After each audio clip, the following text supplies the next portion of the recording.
Boo. Boo. Burns. Let's see how long it takes for this to go to hell this week. 16.5 minutes is the over-under. I'm going to take the over. I think we can get through at least 20 minutes. Oh, easily. I think we can. Oh, wait, Josh is on. Under. Yeah. Oh, screw you. So I think in the webinar format, it's a lot easier to deal with the buffering, so...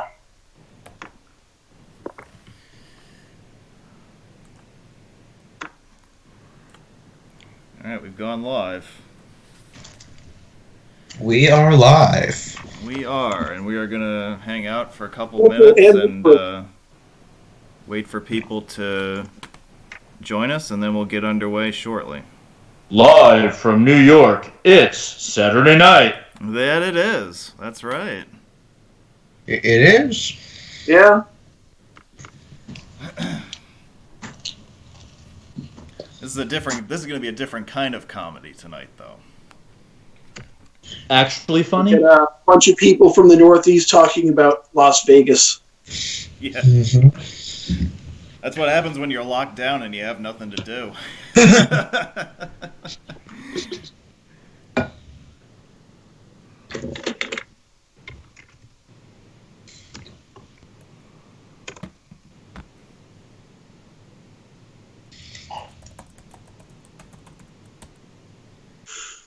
No, we're not unblocking.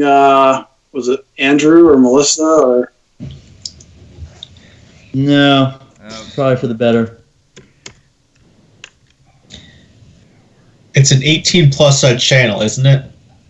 Well, you Yes. see, the problem is that I always hit the mark that says these videos are not made for kids, but the kids always somehow find a way to watch and cause trouble. So Yeah. I mean, Rainey is watching right now, so I think there is going to be some trouble. no, she's okay though. She hasn't learned how to use. She hasn't learned how to use a keyboard. But they have parental guidance. That's Well, at true. least in, It's true. She does have parental supervision right now. How's Shout everybody? out to all of the under 5 viewers, all 3 of them. Well, how's everybody doing tonight? I am Roadway Wiz. It's great to have you with us. It's 6 o'clock Eastern Time, 3 o'clock if you are in Las Vegas. And we're going to be spending a couple hours tonight giving you guys a full overview and video preview session of the Las Vegas Freeway system. This was a system that I had the ability to explore in full back in February, which seems like an eternity ago with everything that's happened lately. But we're going to give you guys the historical side of things first with our slideshow, and then we'll get into some videos in the second half of the program.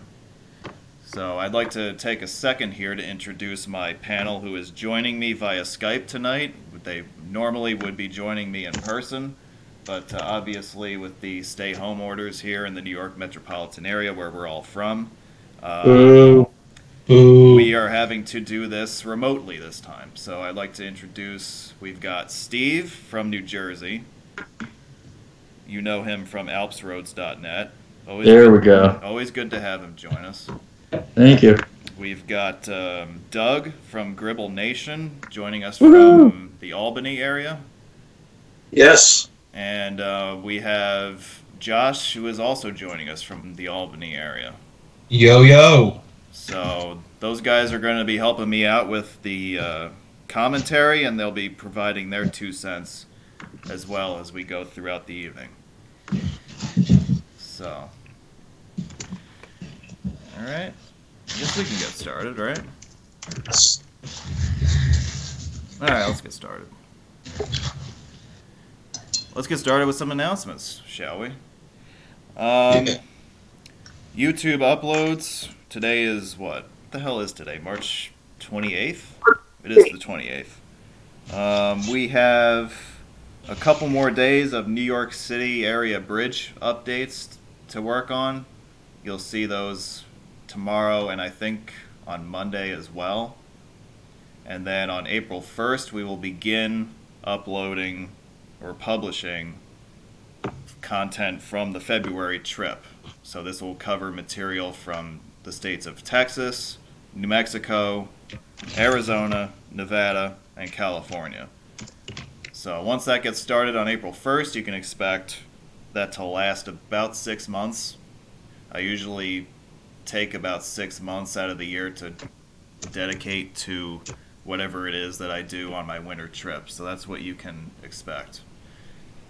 So, through early October, that's what we'll be doing. We'll be out in the Southwest going city to city and showing you all the stuff that I came across along the way. I want to take a second here to bring your attention to this notepad sheet here. This is something that I jotted down when I had a couple of minutes.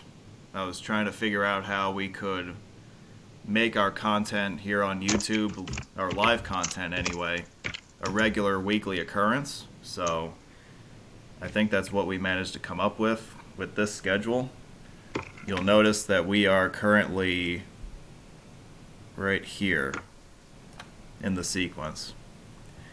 We managed to get through I-17 last week without killing each other. So we are going to be in Las Vegas tonight, and you'll see that every Saturday through the middle of May, we will have a live stream of some sort for you guys to take in and enjoy. So for example, we'll have El Paso, we'll have a virtual tour after that, we'll have San Diego, another virtual tour, Los Angeles, Phoenix, and a final virtual tour. And that'll take us through the middle of May. The following weekend after May 16th is Memorial Day weekend. Hopefully we will not need to do anything after that. Hopefully things will have gotten back to some semblance of normal by then. But if we do need to add more material after that, then we'll make it up as we go. All right, but that's kind of where we're going for the next 2 months here. All right? Yes. No. Maybe. Yeah, sure. Perhaps. You guys are in agreement about as much as Congress right now. Just don't make us all get together. Yeah, it's too bad I didn't make you fly in for this. All right. Vegas. Give you a bit of a background here. Vegas, baby. Founded in 1905 as a station stop along a trail connecting California and Utah. It was incorporated as a city in 1911. The population of the Las Vegas metropolitan area is currently around 2.3 million, which is more than 3 times what it was in 1990. So you've seen this explosive growth in Clark County, Nevada, which is home to 75% of Nevada's population. It's very unusual to have a state be so centralized in one area with respect to its population, but that's exactly what we have in Nevada. The interstate system was developed just like it was in any other place in the 1960s. However, it really didn't start to take shape until much later. And a lot of that has to do with the relative recent growth of Vegas as a population and transportation center. And we will be sure to touch on a lot of those aspects of the city tonight.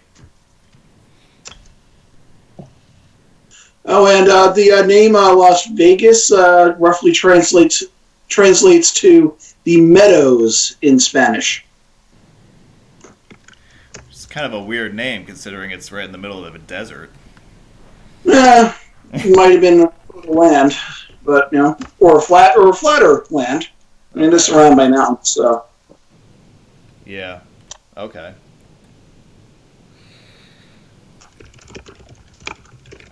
All right. So show you some old maps here to give you an idea of what the progression has been like over the years.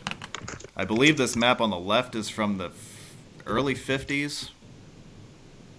And you can see it's more or less a crossroads town here. There's not a whole lot going on just yet. Early 1960s, you have I-15 as a dotted line now. There's also a note here. I don't know if you can see it, but it looks like that says open 1970. I don't know if that's like a target opening date for what is a dotted line here. You also can see another dotted line running right to left. This is eventually going to become US 95 and I-515. This is the downtown expressway. And also you can see we still have US 466 in here. There's a US 91, both of which were decommissioned in subsequent years. And if we fast forward a couple more years, this is a more general look at southern Nevada and Clark County. 15 comes out from the southwest, from the Los Angeles area, runs across the Mojave Desert, enters southern Nevada, and then passes through into southwestern Utah via extreme northwestern Arizona. Fast forward again to roughly the year 2000, maybe a little later than that. We have 15 in place now. We also have 515 running from downtown to the southeast towards Henderson and Boulder City.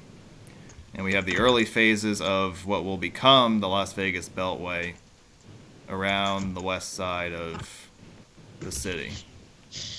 And a little piece of it here is signed as I-215 at this point. And you can also see a dotted line here down by Hoover Dam. And this is the first piece of what will eventually become Interstate 11. So then if we fast forward one more time to the present day, we have, let me turn this on. We have I-11 complete. Get my highlighter to work here. Okay. So 11 is complete now from the state line, running past Boulder City and into Henderson, and then ending at the 215 interchange. 515 used to run down towards Boulder City, but has now been shortened to its junction with 215 in Henderson. We also have the Vegas Beltway largely in place. Most of it is now freeway standard. However, there are parts of it that are not quite, and we will get to that in more detail in a little bit. Worth noting that I-11, 515, and 215 all end at each other right now, and that's because there's yet to be an official declaration on where 11 is going to go through Las Vegas.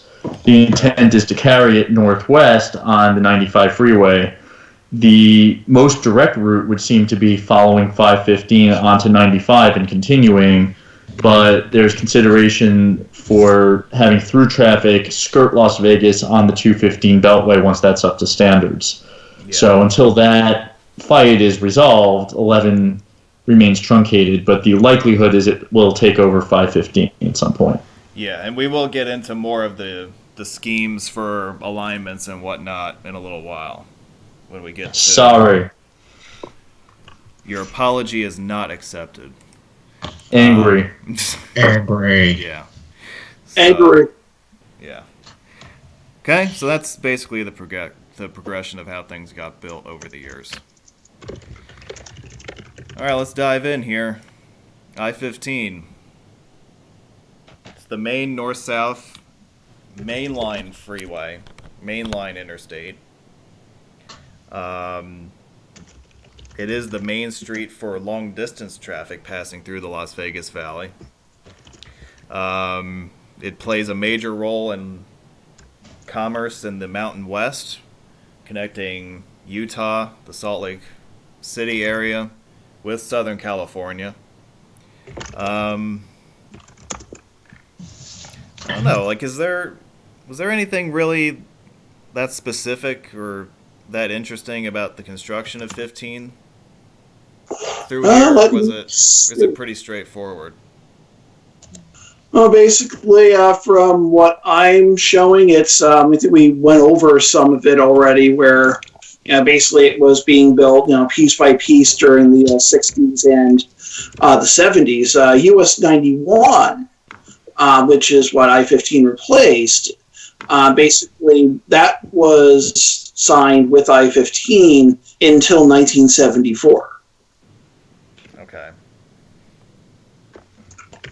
But there's nothing that I saw that really jumped out at me other than, basically it's the main north-south freeway in the area.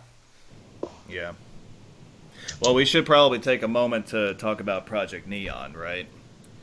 Which was major expansion project completed late last year that saw the creation and expansion of the HOV roadway system on both Interstate 15, running south from downtown Vegas, and also on US 95 running north of the I-15 junction. This involved the construction of additional lanes for traffic, additional flyovers at the 1595 interchange, and this was completed, I believe, last summer. So if we look here, in the upper left, you have examples of the 515 interchange flyovers. This is the HOV flyover. It's a direct roadway to connect the HOV lanes on 95 with the HOV lanes on 15. Another thing that was very useful about this project can be seen in the lower right. The ramp movement connecting US 95 southbound with I-15 southbound was separated out and basically turned into one long service road, not only connecting those two major highways, but also serving as a conduit to connect all the local interchanges over a 2 to 3 mile section of 15 South. So I'm taking this photo from that ramp, which goes on for quite a while before it merges on to 15 proper. But you also do have intermittent exits with local streets in this area as well. And then this is a schematic of what we basically just summarized. So you have your HOV system beginning on 95, just north of the 215 Beltway, running down along 95, then turning south onto 15, and continuing through downtown Vegas before ending again south of 215 on the other end of the metro area. The HOV connecting flyover up here was the centerpiece of this project, and it also, as I mentioned, involved what they're calling the southbound ramp braiding, which is what I described a moment ago, where you had the southbound ramp movement also serving doubly as a service road to better distribute traffic to the local streets coming off of 15 South and 95 South. I think that summarizes it, right? Yeah, I'd say so. Yeah.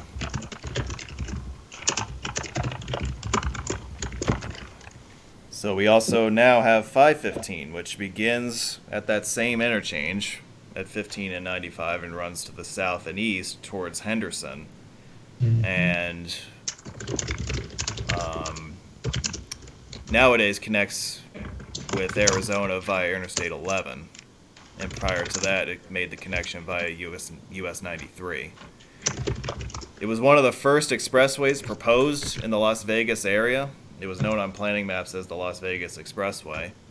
And as one of the remaining original pieces of the Vegas freeway system, it is easily one of the most antiquated to this point. And the photo in the lower left shows you what a trip through downtown looks like. The lanes themselves aren't narrow. There's full width lanes and shoulders, but there are frequent exit and entrance ramps, and it's often a source of congestion. For all the good stuff that Project Neon managed to do, it did not address anything on the 515 corridor, and that would probably be the next area they would want to look into as far as improving traffic mobility through downtown Vegas.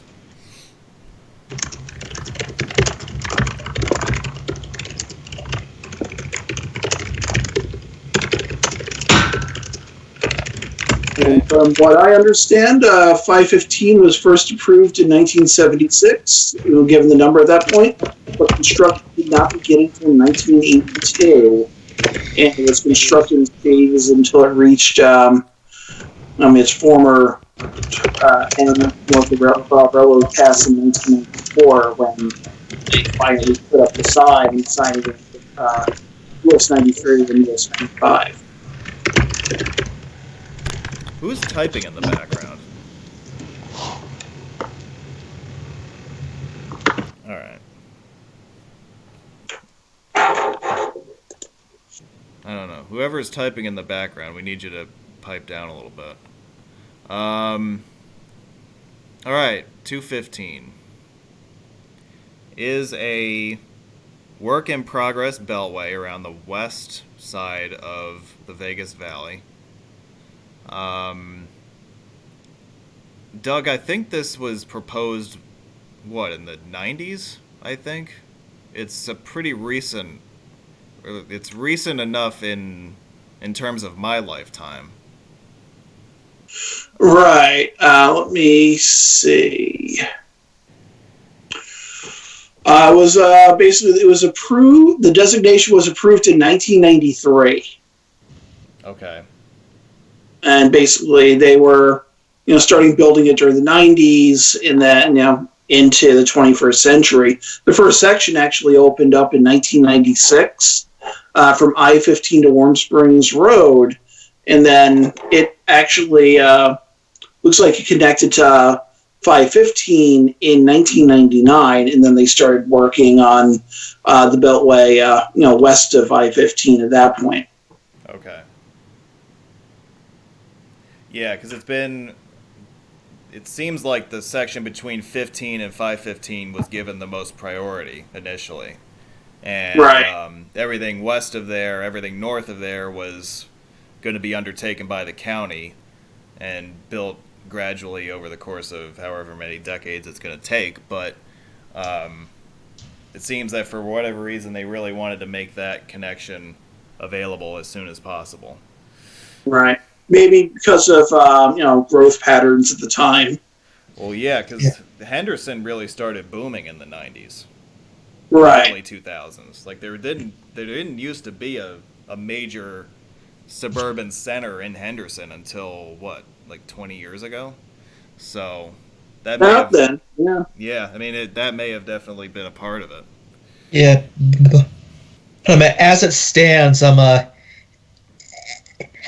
except for a very small portion near the airport, the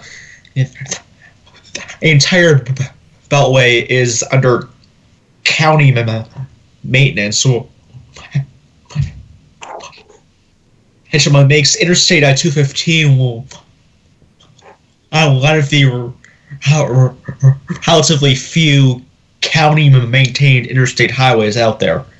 Yeah, let's talk about the county route aspect of this for a second. So you notice, obviously, that a large section of it is signed as County Route 215. But the idea here is to eventually have this whole thing be interstate signed. Yes. Whenever it'll that eventually happens. Yeah. It'll eventually all be signed as 215 and all transferred over to NDOT, but yeah. At this point it's pretty much entirely county maintenance. Yeah. Well, I think the county is picking up the tab for construction. Is that how that's working? Yes. Yeah. Yeah. Which is very unusual. Usually when you're looking at such a major undertaking as this, you would expect the state to be heavily involved with it. Although I wonder if that goes back to the fact that Clark County is 75% of Nevada as far as population. So there really isn't much of a difference at that point between whether the county oversees it or whether the state oversees it. Yeah, I mean, So, I was wondering if that might be a big reason why that happened. Right, and I think the reason behind that is too that the county could basically build it faster because it was a tax measure that was voted by Clark County residents that increased the funding for the Beltway, so they could upgrade the road faster. Okay.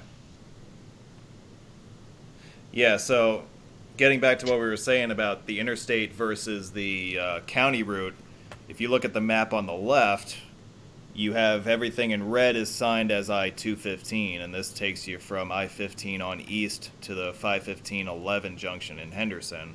And then everything west of I-15 and west and north around the Vegas Valley is currently a county route, but this is all, again, intended to become a single unified I-215 in the next decade or so. And if you look at the map on the right, you can kind of see, it might be a little hard to read these years, but these are the dates that certain sections of this highway were put in service. Not all of this was built to limited access standards initially. In fact, especially up here in the northern section, you had stuff that was built, they built the service roads for it, but they didn't build the freeway initially. So you had a continuous highway here, but you had a lot of traffic lights, you had a lot of substandard grades and curves and whatnot. But they did leave all the right-of-way available for future freeway expansion, and that's what we've started to see in the last decade or so.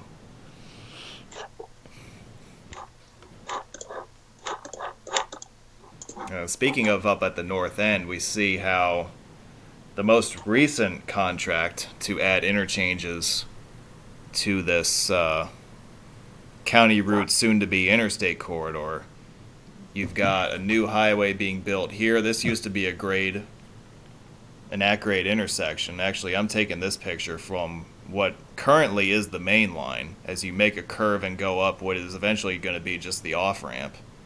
And they built the mainline highway through the middle of the right-of-way. They built a new overpass. And these pictures were taken in February. It's entirely possible that this section of highway is now open because it was basically done. All they had to do was move the barrels and stripe it.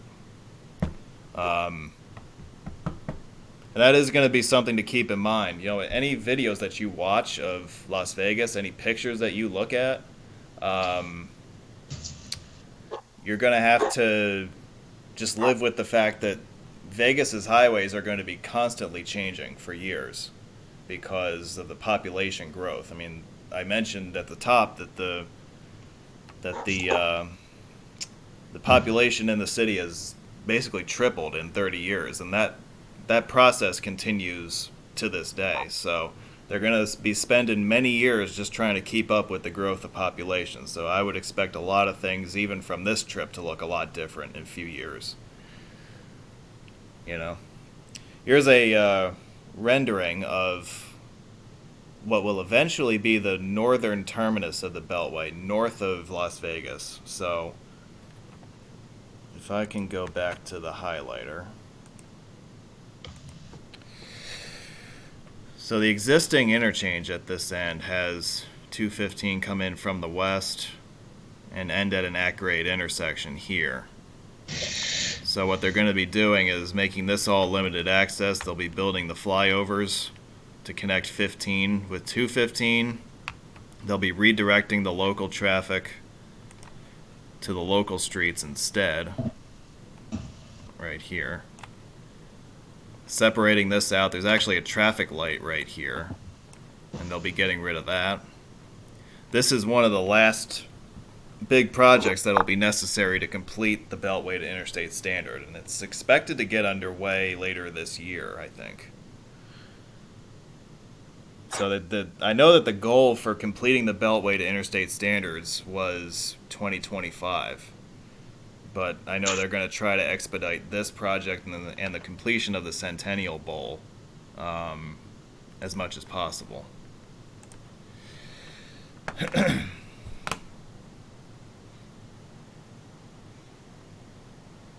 All right.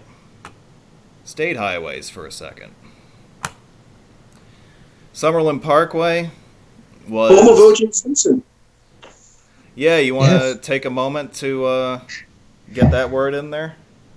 Yeah. I wanted to take a stab at it. I should have put that in as a bullet point. I only found out about that a few hours ago. I know he lived around Vegas, but... Right, yeah. That's also where the Las Vegas Aviators, the former Las Vegas 51s, the minor league baseball team, they play in Summerlin now. Yeah, Summerlin's becoming another Henderson, almost. Yeah.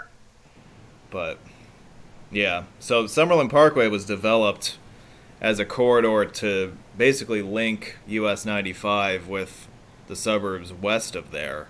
And it was gradually upgraded to freeway standards over the course of about 20 years or so. It was originally built and maintained by the city of Las Vegas, but it was transferred over to Nevada DOT in 2019, and NDOT assigned the parkway with the State Highway 613 number. However, at this point in time, you will not see any 613 shields anywhere that you look. It remains an unsigned number at this point.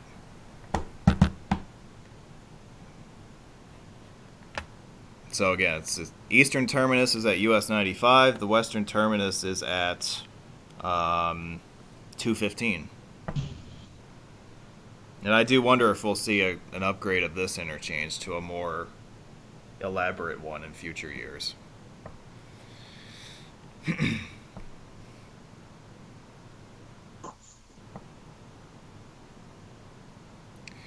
US 95.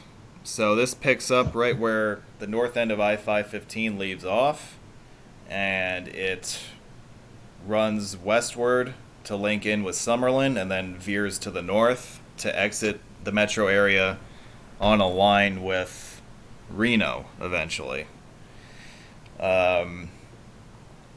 It's interesting that once you get out of Vegas and you head north on 95, the traffic just disappears. There's hardly anybody going north from Vegas. Like you look at the pictures here at the bottom, and then 10 miles later, there's barely nobody on the highway going north. I just thought that was really interesting how you get outside of Vegas, really in any direction, but especially if you're going north on 95 out of town.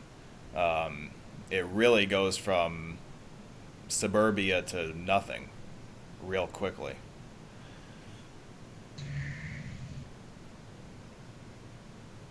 Yes. I guess I'm on a roll because you guys don't have anything to say. Yeah, well, I can concur. With 95, I took that, going, north out of Vegas once, and that's, basically a whole lot of nothing, once you get north of Vegas. You'll see, the occasional brothel on the side of the road, or tumbleweeds, I guess. I don't even think Nevada can really grow tumbleweeds. There's a whole lot of nothing. Well, yeah, there's the... wasteland. I stopped by the Area 51 Visitor Center, and there was like an Area 51 strip club or whatever, and I was like, oh yeah, like the ladies have 3 eyes or something. Is that how that works? Like that. Anyway, I don't want to know. I'm just angry that I couldn't be out there right now. no, oh yeah, you were supposed to be out there right now, right, with your trip? Yeah. Yeah. Thanks, Obama. So the main project going on right now on US 95, and this ties into what we were talking about with the 215 upgrades in the north of Las Vegas, is the Centennial Bowl interchange, which is going to be a major high-speed interchange connecting these two freeways. And you can see that at this point the project is well advanced. They're hoping to have all the remaining flyovers completed by the end of the year. And this will supply all of the missing movements at this interchange and will also eliminate the remaining traffic signals on 215 at this interchange. It's quite an impressive operation they've got going here, and it's been going on for a few years now.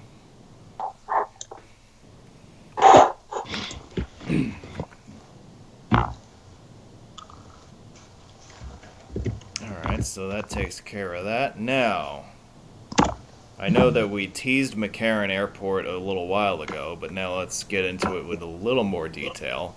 The McCarran connector was built in the 90s to connect the 215 Beltway with the terminal areas of McCarran Airport. By the way, McCarran is basically right off of the Las Vegas Strip. If you're coming into town from the south and you get off and you go up Las Vegas Boulevard, you'll have the planes landing or taking off right above you, and then half a mile later you'll be at the Mandalay Bay. Like, it's right there at the south end of the Strip. McCarran is actually not in the city of Las Vegas. It is actually in the unincorporated community of Paradise. And actually the same could be said for the Las Vegas Strip in general. The Vegas Strip is not in the city of Las Vegas, contrary to popular belief. It is an unincorporated Paradise outside of the city limit.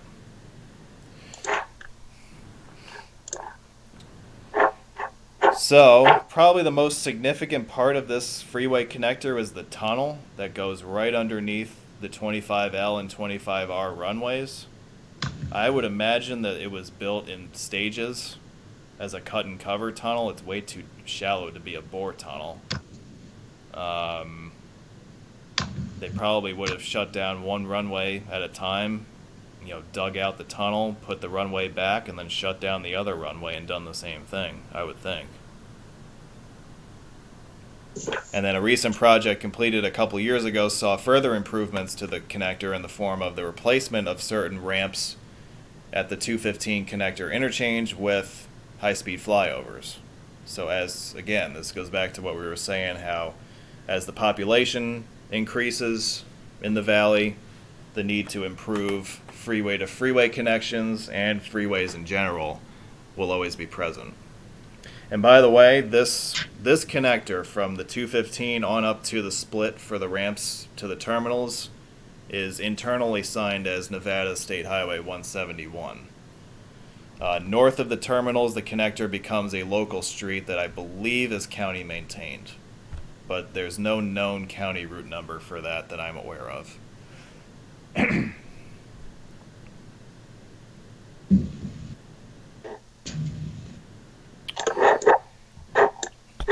It looks like Paradise Road. That's what it becomes north of the airport.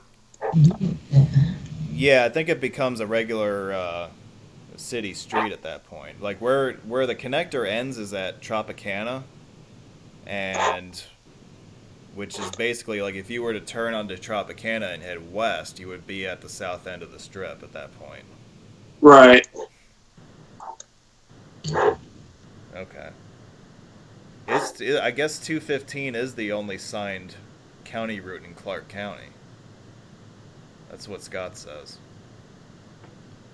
Sounds about right, from my understanding. Yeah, I didn't remember seeing any others, but there could always be a goofy outlier in there somewhere. Right, I'm not familiar enough with Clark County to say yes or no. Yeah. So, here's some airport terminal signage for you. I do like the VMSs with the airlines listed. That's pretty cool. You don't see that everywhere. So I've discussed that from an engineering perspective. It's very flexible, but should there be a power outage, then you have no way to know which terminal you're going to. So there is a drawback. Yep. Well, I would also think that if there was a power outage, then the airport wouldn't be doing a whole lot of business. Well, the power outage could just be to the signs. The airport, I'm sure, has backup generators. So, yeah, the concern is if the power to the signs goes out, I should say specifically, you lose guidance. Do these kinds of, signage systems have their own power system? Is that typical, or do they just generally run off of the standard grid? It would depend which agency is operating this. If the airport's operating it, they could be drawing power right there from the lines next to it, or they could be running a feed out of the airport. They're probably hooked into the pole next to it and just paying for service at each one. That's typical. Yeah. And you will see more and more, like some of these signs do get run off of solar power. Like, I don't know how prevalent that's become. It's become a big deal with overhead lighting, but I would expect to see some of that also with VMSs. They're starting to do that in New York right now. On some of the recent installs on I-84, you have VMSs that have solar panels connected to them. So, I'm sure It helps. What's that? It helps. Yeah. There's no cure-all because something could always break in the sign, but anything you could do to minimize is going to help in this case. Yeah. Okay. All right, we've arrived at the main attraction. So, Steve, the floor is yours if you want to talk about I-11 alignments. So, Decline. yeah. So, I just want to point out real quick, we'll come back to those slides in a second, but I want to give you guys just a general overview of the I-11 corridor. We have... Let me get out my highlighter here. So Phoenix Metro is down here in Arizona. That didn't really show up very well. Let me try this. All right. So there's Phoenix down there. Las Vegas is up in here. We'll talk more about what's going on down here in Arizona when we come to our Phoenix webinar. But this is basically the general concept. 11 is intended to run between the Phoenix and Vegas metro areas, which I believe are the two largest cities in America not directly connected on the interstate system. So, there's that. Well, let's focus in on what's going on here in the upper left in southern Nevada. So, if we look here on the left side, we have our different options for alignments through the Vegas Valley. You have a western alignment along 215. You have a central alignment along US 95. You have an eastern alignment which bypasses Nellis Air Force Base and then follows the north leg of 215 before exiting on 95. And you have an alternative modified central alignment that instead follows US 93 instead of US 95. So those are basically the four general ideas. And this kind of shows you on the left what I just summarized on the previous slide, how you can send it any one of three main directions if you want to follow the US 95 corridor. You have a west alignment, a central alignment, and an east alignment. I believe the east alignment is the most ambitious of the three by far. It's the only one that requires a drastically different freeway to be constructed. I would not expect that project to go forward. I would expect that they would instead prefer to follow either the west or the central alignment. Right. If you look at a topographical map of the Vegas area, if they did the eastern alignment, you'd be cutting through some mountains too. So I'm not sure if that's something that they're really interested in putting the money towards. Right. Let me go back to the. Then you also have Nellis Air Force Base too, which I'm not sure how far that extends, but that could be a factor as well. Yeah. I think I had read somewhere in the past that there was talk about a Nellis tunnel as part of some other alignment, but I don't know whatever happened with that. I'm not sure that ever got very far. There was, yes. Yeah, so let's draw these in real quick. So if 11 begins here at the state line, right? We know that it incorporates the Hoover Dam bypass and the Boulder City bypass, right? So we know this much is set in stone. How many colors I got here? I got 4 colors. So let's draw these in real quick. The most logical thing to do, and the one that would require the least amount of construction, would be to simply continue up the 11 and 515, run it through downtown Vegas, up 95, and out this way, right? That's the most straightforward way to do it. Now, the west alignment isn't not straightforward, I'll put it that way. It wouldn't require that much new construction, but it does swing the interstate out to the west. A new connector would need to be built in the far northwest in order to connect with the US 95 corridor. Now, where it gets tricky is with the east alignment, right? So, the one that is published on that slide takes it kind of like this. Around Lake Mead, around Nellis Air Force Base. You would then have a wrong-way concurrency with I-15 for a short distance before following the north leg of 215 and then exiting this way. Now, I don't know if this has been officially taken off of the table, but a modified east alignment would look something like this, where it starts in Henderson, goes up along the ridges of mountains here, and then goes underneath Nellis Air Force Base in a tunnel to connect in with the 215 interchange there. I would say one way or the other, they do want to finish 215 as a beltway in the future, and certainly the blue alignment makes more sense in that regard if they can construct it. Yeah. Yeah, but good luck. I have to say, that would be pretty cool. Because remember how we saw the McCarran connector basically dig its way beneath the airport runways there. You basically would have a similar setup where you'd be digging a tunnel underneath an Air Force base, which I don't know that's... Is there anything like that in America right now? I can't see them doing that from a security standpoint. Right. Yes. That's part of the issue with it. Yeah, same. It's just... Yeah. But it does go a long way towards realizing the goal of a full loop on 215, right? Right. Because you're not going to sign 215 way out here on the east alignment out by Lake Mead. That doesn't make any sense.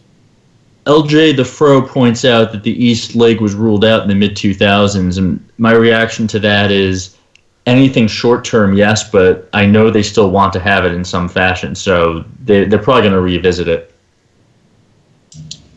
Yeah, especially if 11 becomes this big thing. Like, if they route 11 on the Black Line through town, I would think that you would want to have an east bypass. You know? Like, I'm just thinking about it in terms of what makes sense for traffic. You know, if 11 becomes this major corridor, and the 11-15 junction becomes this huge exchange point in the Mountain West, thinking out loud for a second, I'm thinking, okay, where's the east bypass here? You know?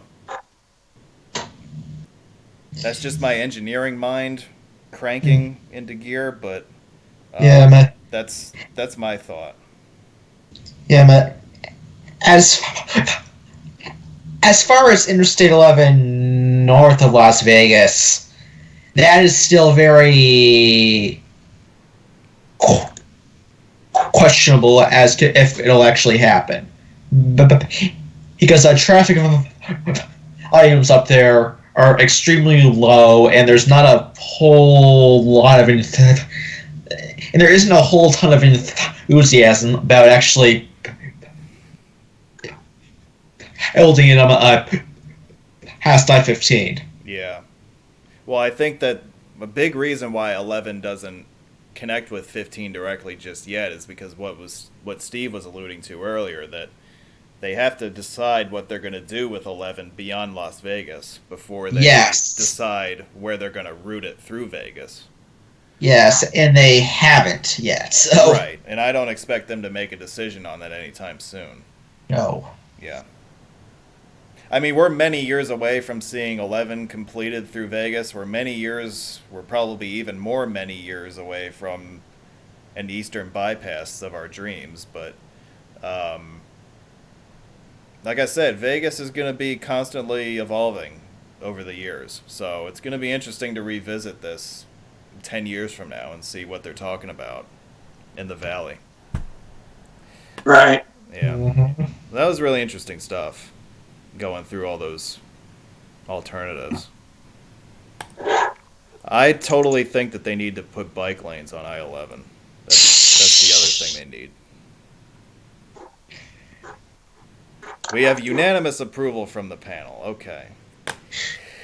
All right, so basically to get back into this, 11, as we mentioned, is the newest interstate in Vegas and in Nevada. It was built in sections starting in the early 2000s. The first section to open was the Hoover Dam Bypass in 2010. The I-11 designation was created in 2017 and was first applied to the Nevada section of the Hoover Dam Bypass. In 2018, the Boulder City Bypass section opened, and in 2019, I-11 was extended along the former path of I-515 between Boulder City and Henderson. So altogether, I-11 is a grand total of 23 miles long as of 2020. But again, the goal is to have 11 stretch much further than that in both directions. The centerpiece of the Hoover Dam Bypass project was the O'Callahan-Tillman Memorial Bridge, which again opened with the bypass in 2010. It is a large concrete arch bridge that stands about 900 feet above the Colorado River gorge. And it is an impressive bridge if you get to see it. Yeah, this civil engineer was very impressed, and this engineer does not get impressed by many things anymore, but this definitely blew me away seeing this. That's for sure.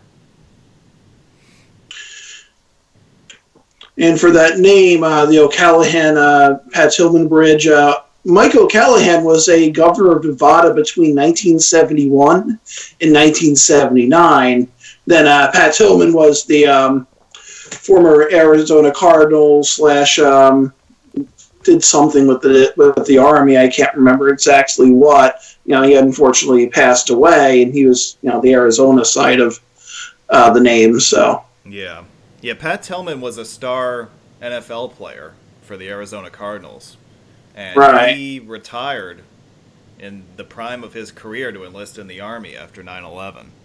And yes. He was killed in action by friendly fire in Afghanistan. Yep. So, obviously he's a revered figure in the state of Arizona, and his name is now on this bridge.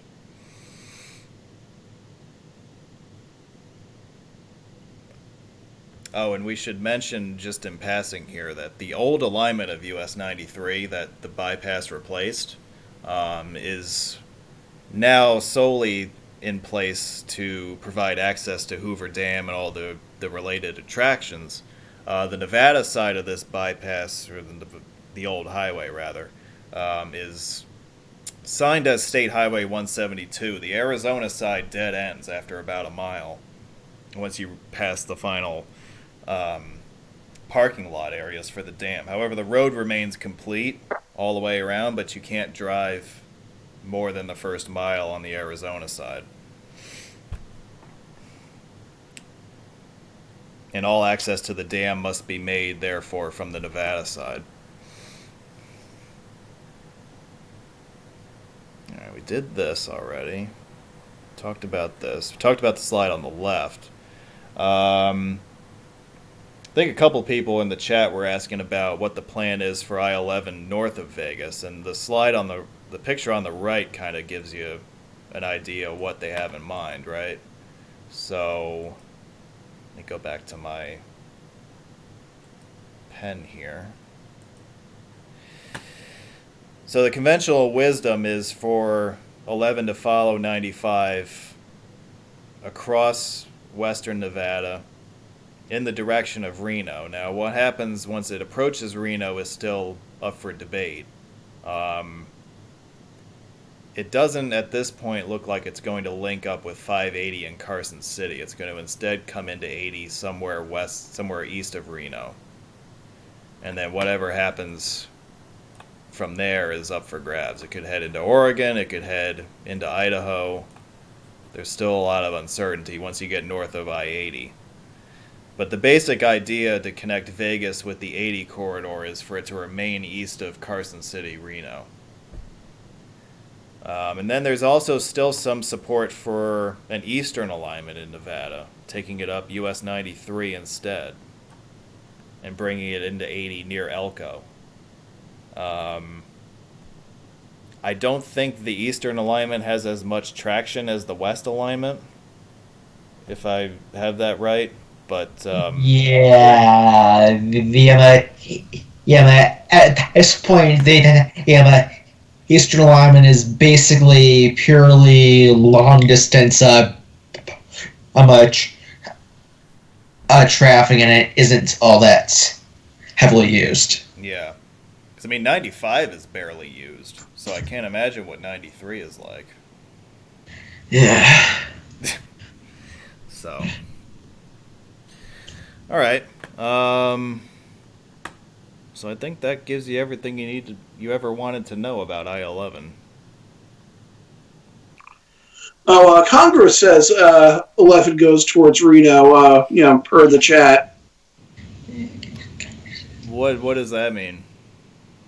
That might be where, basically, the official governmental, direction or policy or, what have you, since that's going to go towards, Reno. So it was like written into the Yep. whatever it was that created the corridor? Yep. Oh, really? Yep. Okay. So then basically, let me just do this real quick. All right, so this is out then, right? Yep.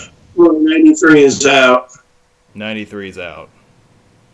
I mean, it makes more sense for it to go in this area anyway, but Yeah, because Reno's the other population center of the state.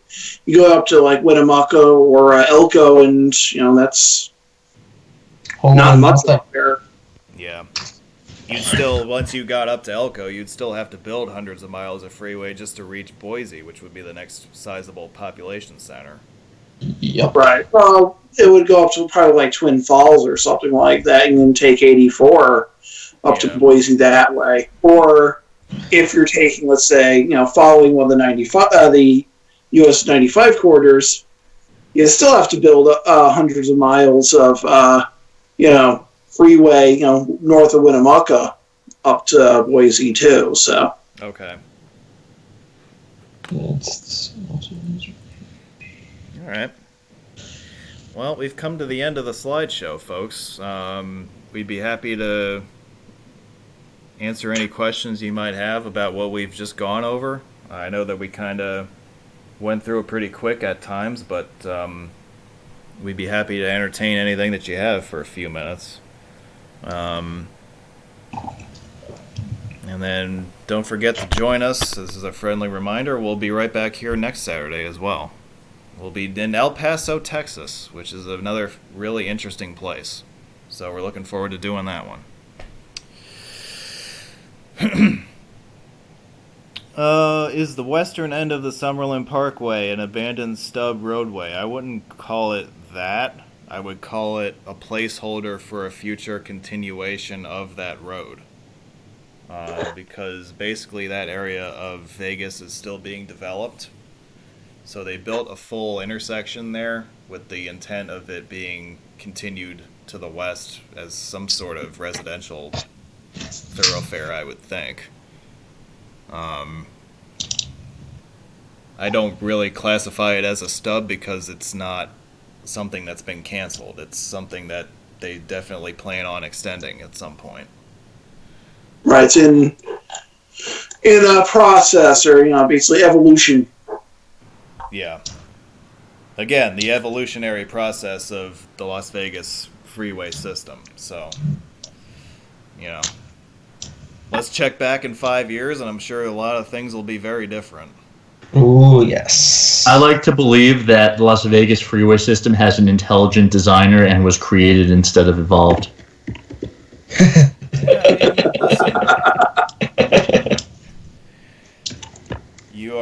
This is America. You're free to believe whatever you want.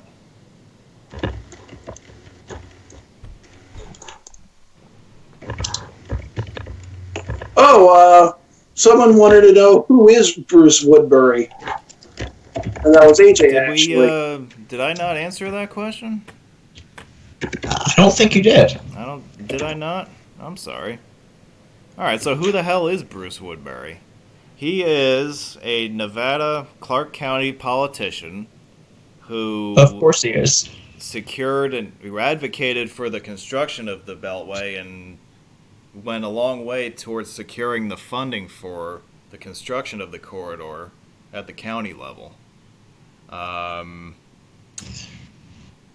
he actually is still alive, though he's no longer in service, but, Right, because they actually have term limits in Nevada. So basically, he served until 2008 because he was retroactively subject to 1996 term limit laws.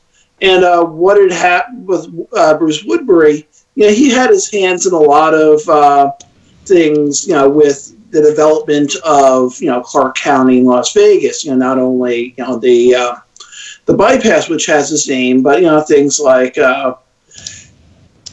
he set a lot of local boards. He was a member of a lot of Chamber of Commerce, a lot of civic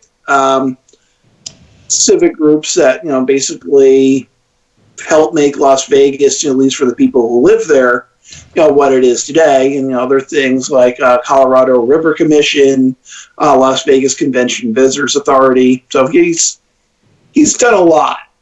So that's probably a good reason why, the Beltway is named after him. Okay. Well, I think that answers that question. And he is actually a Las Vegas native. Is he really? Yep. It says Bruce Woodbury, born 1944, is an attorney and resident in Boulder City.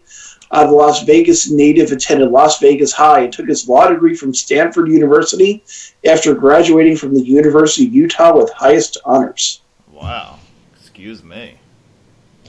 So he's a smart cookie. Well, at least on paper he is.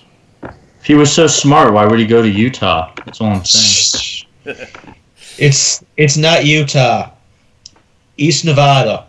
Yeah, I hope there aren't any Utahns in the room right now. It would be very unfortunate for them.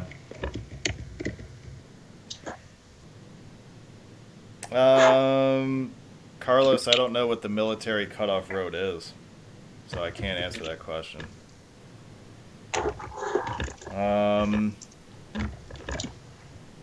Well, we apparently have one East Nevada resident with us. All right. Well, I agree. Someone definitely should host a Las Vegas meet. Heck, we're kind of doing that right now, in fact. Except nobody's actually present for the gathering. Alright, so as is typical with the webinar format, now let's get into our sampling of video material from around the Vegas Valley. And again, this is all stuff that was filmed in February last month. So, you ready, guys? Let's see if we can do this without crashing the stream. And you guys apparently in the live chat or on Skype or you guys can't wait. All right, let's start with this.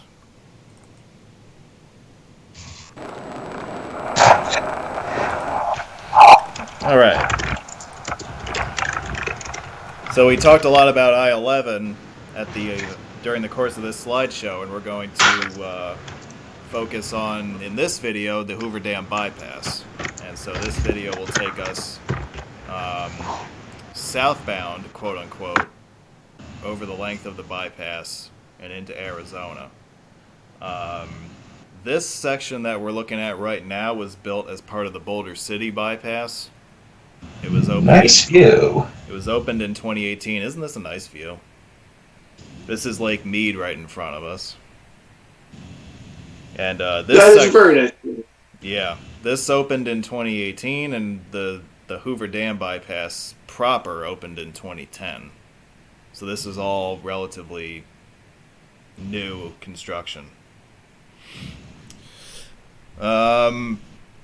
Doug, did we mention everything that was worth mentioning about the Hoover Dam bypass project? Or did you want to get into more of that? Not particularly. I know we talked about the bridge, which is the centerpiece of the Hoover Dam bypass. It also bypassed, Boulder City, which basically before,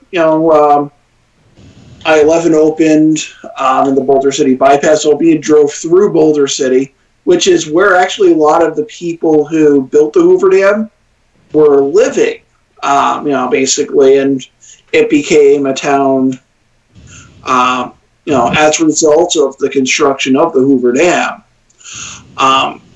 But basically, it's, now it's a lot easier to just, bypass Boulder City, and I think that was a very nice thing because it could get to be a little slow.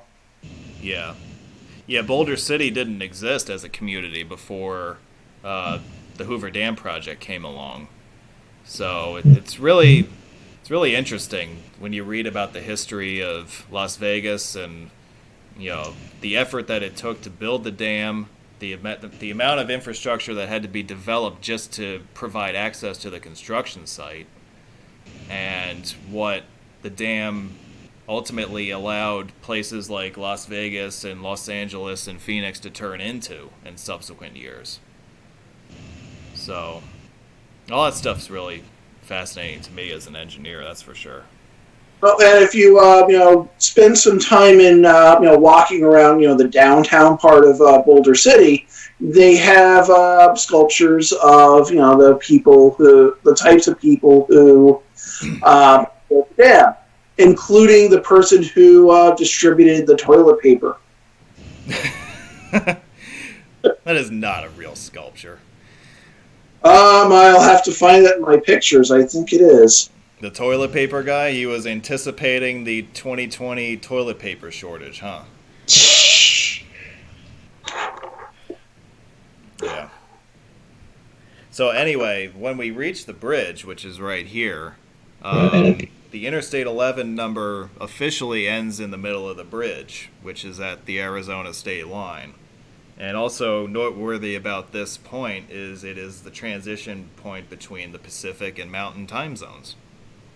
Now, one of the things that I had to double check on when I was visiting Hoover Dam was which time zone are they operating on? Because they basically sit right on the time zone boundary. But any time that you see listed on the Hoover Dam website for,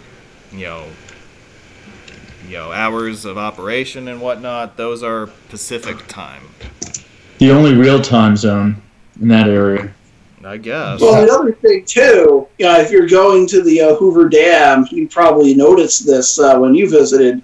You could see, basically as you're walking the dam, they had one area where they had a clock for Nevada time, and then the other clock for Arizona time. Yeah, I did see that. Yep. And they were telling me when I did the tour of the dam, they used to have a big line painted on the road too that marked the transition point between the two. But they had to get rid of it because too many people kept stopping their cars right at the line to take pictures. So, like, there would be big backups on the dam for no reason other than people just wanting to stop to get pictures of the line with their car. Right. But there still is a plaque on the dam at that point where there's a little picture that says Arizona and Nevada and Pacific time and Mountain time. All right, so that's I-11 for you. Let's do I-15. 15 northbound, again, it emerges from the middle of nowhere coming out of the Mojave Desert in California, and within a short distance it goes from nothing to more than something. And this video begins just south of the 215 interchange before we go past McCarran Airport, and this video will take us through downtown, past the Strip, past the new Raiders Stadium, which we'll see on the left in a couple of miles. And T-Mobile Arena. The what? T-Mobile Arena, too. Oh, right, yeah. That's where the Golden Knights play, right? Yeah. Okay. So again, you can see on the left the HOV lane, which I guess, was there an HOV line this far down before Project Neon? I don't think so. Or was the whole thing put in recently? I'm pretty sure it was all recent because I don't remember that from 2018 and I was there. Okay.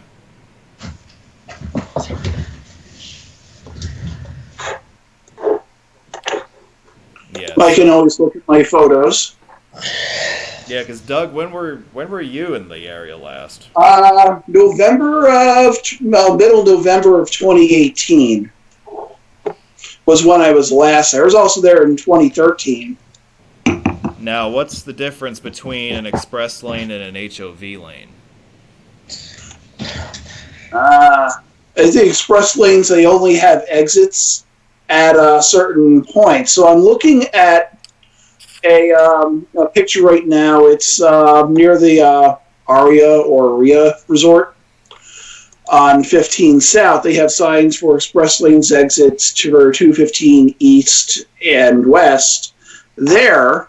And then the next picture I have is says next exit St. Rose Parkway, 6 miles. Okay. So it is, more limited access, so there's, less, entry and exit points. But it was a single lane? It was, let's see, one point it was 2 lanes, and this is north of 215, because I actually happen to be in the express lanes with these pictures, and it looks like south of 215, it dropped down to 1 lane. Okay. And this is southbound. Okay. Yeah, I'm asking these questions because I'm used to express lanes being like toll lanes or something like that. Obviously these lanes were never tolled, but it sounds like they had a little different setup than you traditionally see. There's the Mandalay Bay on the right, and we just passed the new Raiders Stadium on the left. That is Allegiant Stadium, which will be finished in time for the 2020 NFL season. If it happens. Well, at this point, It'll still be finished by then. Well, it should be done by then, right? Yeah. I think basically the only thing that they really had to do when I was there was finish the seating and the parking areas. Everything else on the exterior was finished. So the Raiders have moved from Oakland again, and they are now going to be in Vegas going forward. Ooh, In-N-Out Burger. They do have In-N-Out in Clark County, that's for Yes. sure. I was very happy to see that. Yeah, so the Vegas Strip is on the right as we head north. So all these exits that we're passing right now are basically to provide access to different areas of the Strip. We have the Bellagio coming up on the right. And again, we are not in the corporate limits of Las Vegas at this point. That does not happen for another few miles. They put all the casinos outside the city of Vegas for whatever reason. I'm sure there was some political motivation behind that. A few are in city limits, but not any of them. Right. Well, I know that Las Vegas Boulevard, at least, was one of the main north-south road in Las Vegas at one time too. That was US 91. Yes. I find it interesting that the HOV exits are signed based on, unless Sahara's just the boulevard, not the casino, but it looked like they were signing the exit to the casino from the HOV.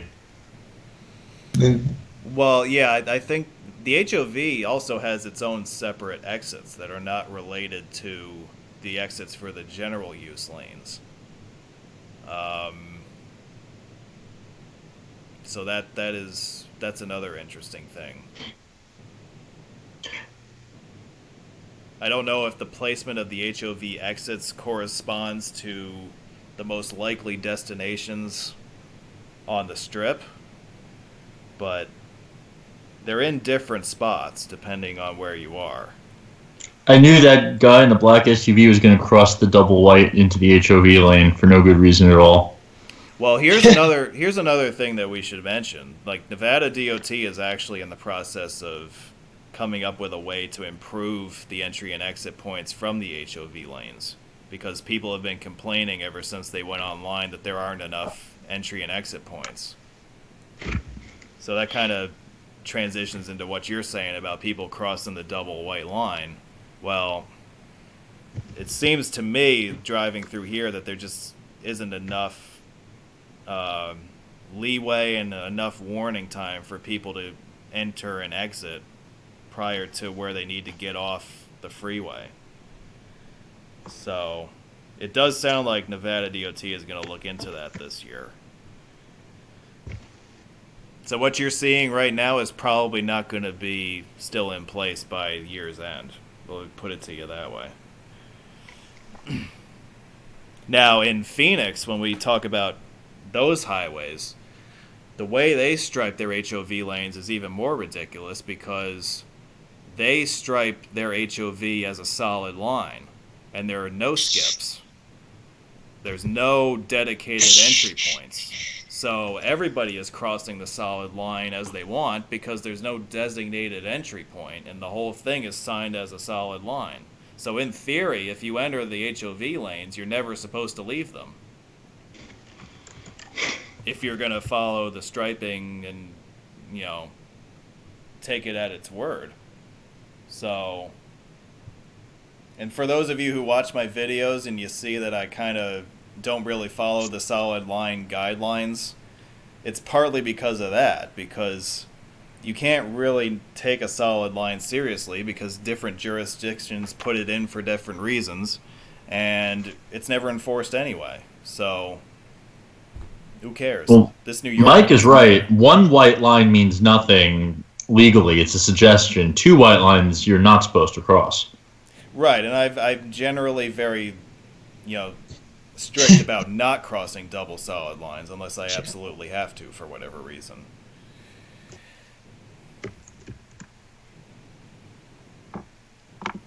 Yes. Yes. Yes. Whiz yesterday in the Lincoln Tunnel was an exception to that. I'm like, in the at tunnel, everybody crosses it. So Yeah. Yeah. That's actually the first time I've driven the Lincoln Tunnel outbound in a number of years. Like, I think I've probably driven it once since I filmed it 10 years ago, but it's very rare that I ever drive that thing. I've been in it a bunch of times in other people's cars or on a bus, but I've never really had to drive it. All right, so we just passed the 1595 515 interchange downtown. So that's where that video will conclude. Where do we want to go next? Well, I guess we'll show you Project Neon while we're here. Well, actually, this video is not Project Neon. This is 15 southbound, transitioning to 515 southbound.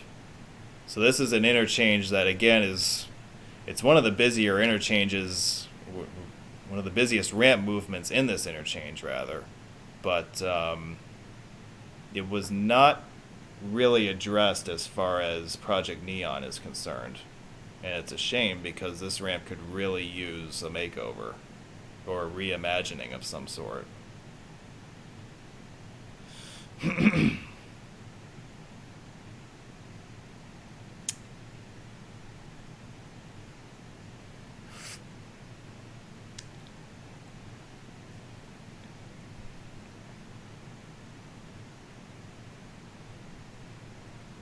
Yeah, I mean, again, Project Neon was only really there for the HOV purposes. It wasn't there to address other issues related to this interchange, such as the I-515 main line and the ramp movements connecting 515 with 15. It was mainly a 15 to 95 issue.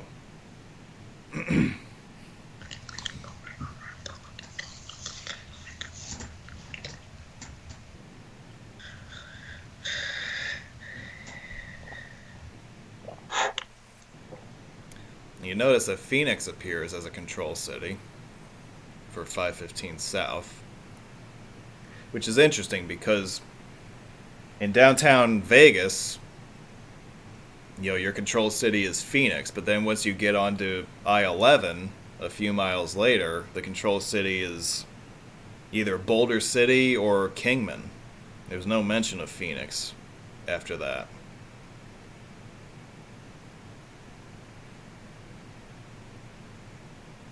Here's a question for you guys. Can one of you explain how control cities are assigned and approved? And like what that process is like? As far as, like, I'm sure that states have their own, ideas for what cities they want to display on their signs, but is there an approval process that has to be undertaken as part of that? Pennsylvania, every city.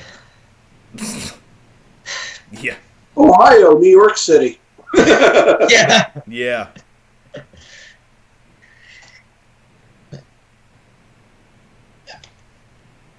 All right, so since no one else seems to be weighing in on this one, all two-digit interstates do have an approved list of destinations that they must follow. Exactly how that works, I'm not sure, because as you noted, Pennsylvania seems to do whatever it pleases. But just looking through, AASHTO publishes the list of control cities, and it includes control cities for several three-digit interstates as well, such as one near and dear to me, 287. Many of these, but not all of these, are spurs that at one point may have been a suffix letter two-digit. So it says procedures for updating the interstate control cities list is provided in the AASHTO guidelines for supplemental guide signing. So it's done through AASHTO. It's not done through FHWA, but it's basically an agreement of all the state transportation agency representatives here's what we want to sign consistently between our states. Okay. So Ohio basically got together and said, screw Pennsylvania. Yes. I think 49 of the 50 states say screw Pennsylvania on a regular basis. Yes. It wouldn't surprise me. New Jersey signs Delaware water gap, but they avoid the issue entirely by going right to the border. Yeah. That's not what I wanted. Here's the one I want to show you. Stroudsburg, Sharon, Hazleton, Clarion. Okay. Du Bois. Du Bois. Yes. Please do not. There's Sharon's in there also. Yep. Sharon, Clarion. Let me see. Clearfield. Yep. Clearfield. The town of Bloomsburg. Yes. The only town in Pennsylvania. Yeah, Bellefonte is on, I think, 80 and 99. Yes. Right, but it doesn't go through. Neither interstate actually goes through Bellefonte. Yeah. It just happens to be that Bellefonte's the county seat of Center County. Ah, okay. So this video is going to take Milton, us... that's another one, Milton. Yep. Milton. Yep. So this video is going to take us on the southbound ramp movement between US 95 and I-15. This is one of the major upgrades that resulted from the Project Neon work. I mentioned before how this becomes basically a service road / transition ramp and serves both purposes. And you're going to see that we're going to be on this ramp for quite a while we intersect local streets and we accept traffic from the I-15 southbound main line as well. I see someone as Rick James Beach. Well, yeah, in Delaware, yeah. While we're on the subject of weird control cities. Shore points. The 8 oranges. All main points. Oh, Yeah. Or NH Maine. yep. New Hampshire, Maine. Yep. Yeah. It used to also... What did they replace Cape Cod with? Is that now Taunton? I think it might still be Cape Cod. It might. It's. I think it's still Cape Cod. They started to get, whoever it is who's making these decisions is becoming a stickler for getting rid of states and areas as control cities. But I wasn't sure if they had eliminated Cape Cod yet. I think that much is MUTCD, not ASTRO. Is that what it is? You're not using cities as control points instead of states or regions. Yeah. Yeah, that's MUTCD. But yeah. Well, Connecticut used to have NY State on 84 West. And then they changed that to Newburgh. So I don't know if that was an MUTCD decision from on high that made them change that, or if ConnDOT just did that on their own. If few places in New York have NY City. Yeah.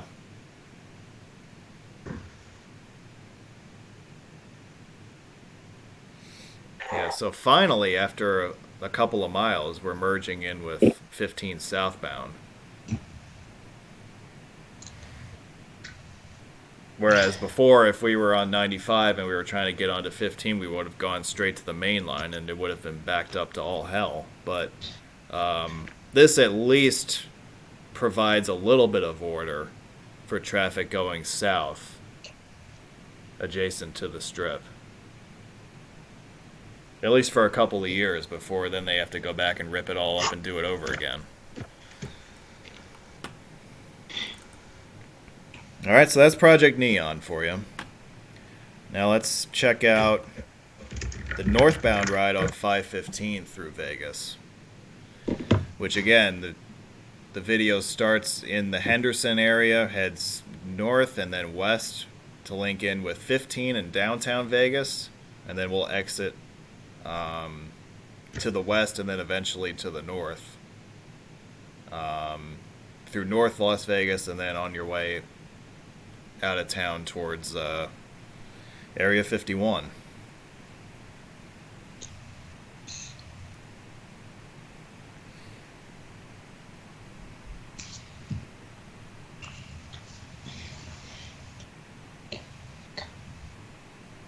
I enjoyed the 515 a lot. This was probably my favorite freeway in the city to document. It was a nice drop into Vegas as well. I mean, maybe I'm thinking more along the lines of, before 215, where you can start to see the skyline in the distance. Oh, yeah. That's now 11, but yeah, that's right. Yeah, that is a great view.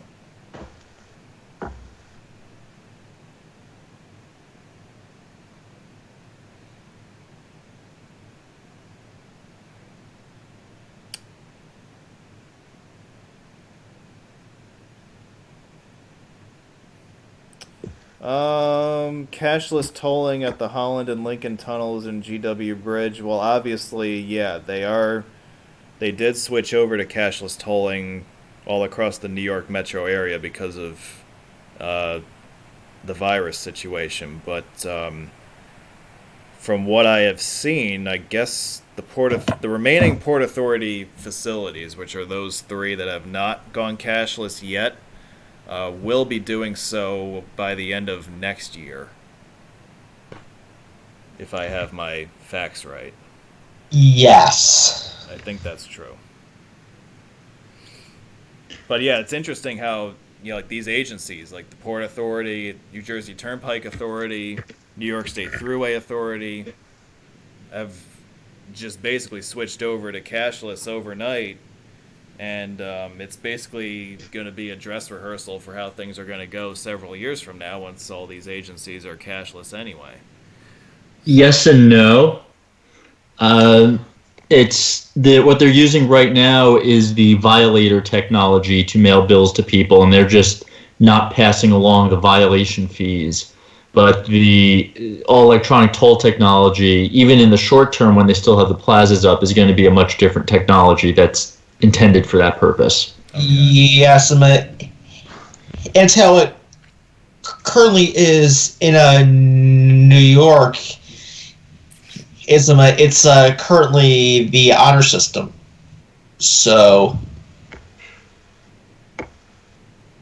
yeah. I didn't realize that they really didn't switch anything, that they were basically using the violation system to bill people. Yeah. Yep, it's all the violation system, and Freeway ticket system is completely honor system right now. So. Oh, really? Yep. Oh yeah. What's the one that takes down your license plate while shouting at you 6 feet away through the window? Yes. So then they have your license plate. I mean, they could go after you. Yeah, they have your license plate. However, you also tell them where you enter. So. Yeah. Oh, so in that respect, it's the honor system. Yes. Okay. Oh well, that's interesting. I wonder how many people are actually going to follow that. Oh, I got it. You haven't driven it. This is your chance. Yeah. That's all. Yeah, well.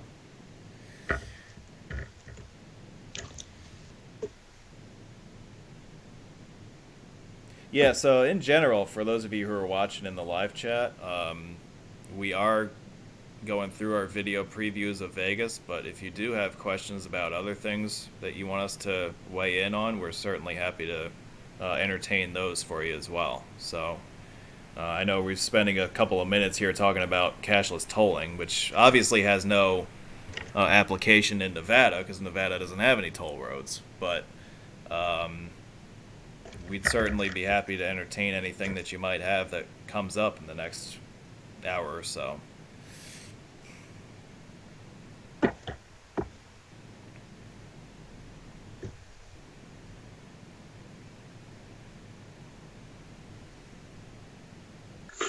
Any videos of Nebraska? I think you should answer that question. Yes, you should answer that question. Well, not as long as we're homebound. That's the easy answer.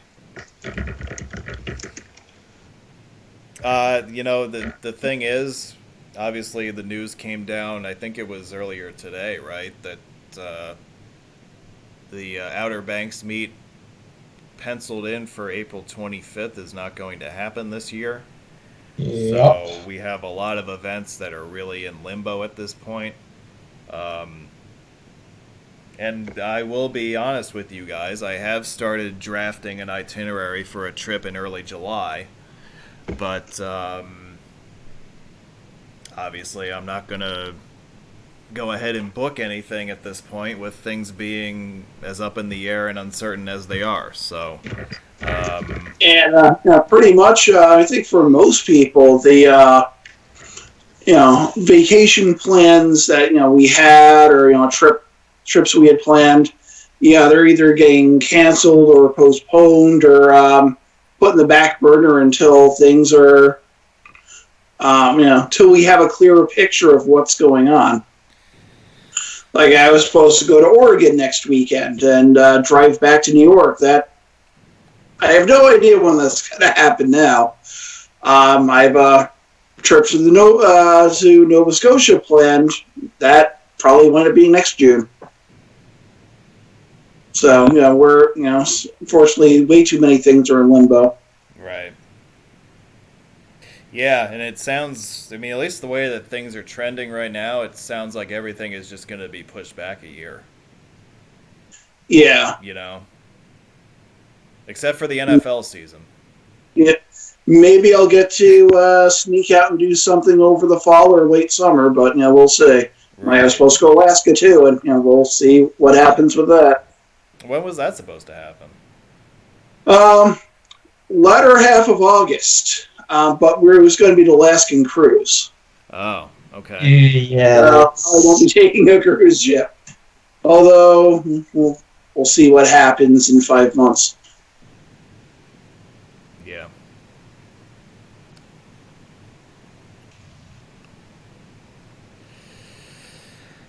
Yeah, it's going to be really interesting, right? I know that all of us have plans for, adding new coverage to our respective sites. Sandor mentioned Nebraska, and that's, with 37 states in the catalog at this point, you start to really think about 50. So Right. And the other thing, going back to AJ's meets, his city meet that he had, basically for Outer Banks, obviously been pushed back to April of 2021. I think initially he was planning on having a city meet in Omaha in 2021. So yeah, I wouldn't be surprised if that gets pushed back a year, but I can't really speak for AJ. no, but yeah, that certainly was the vibe that I got. Yeah, Right. Yeah. April's probably the best time of the year to do Outer Banks anyways. yeah, you got to do Yeah. it Any given year. So, right. You got to do it in the off season. You can't. yeah. That's why I was screwing around on the Jersey Shore in November and March, because there's nobody there. Right. You can't do a road meet down there in July. It's Yeah, not no. possible.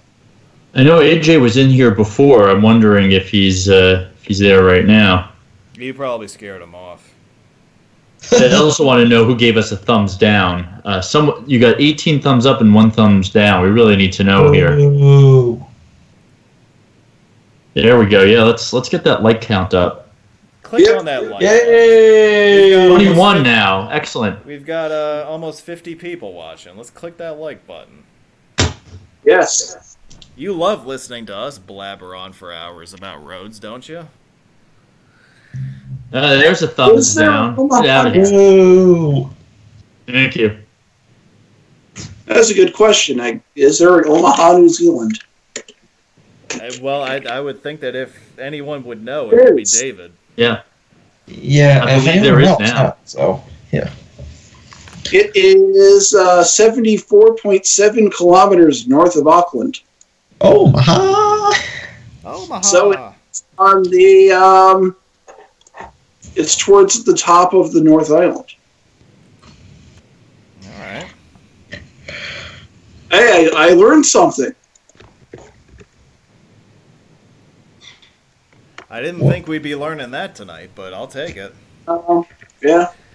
So, let's It get even has into... an Omaha Beach. Yeah, you can do that too. It is on the beach. It's a small beach town in Omaha Bay, so I there's want to know if there's going to be a mass landing of troops an there. Omaha Beach there.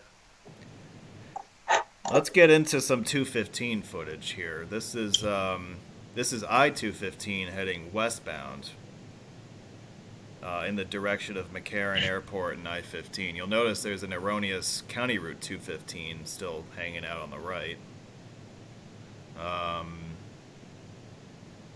By the way, I was driving I-278 this morning before the rain hit, and I noticed a very new installation of a 278 West reassurance marker on the ramp that goes to the Williamsburg Bridge. What? Yeah, so that's a fail.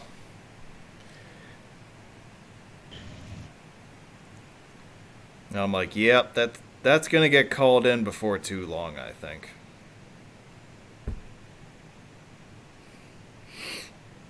This is also another nice view of Vegas coming this way. Because 215 veers to the north for a short distance before turning back west. So you get a pretty nice view of the strip from here.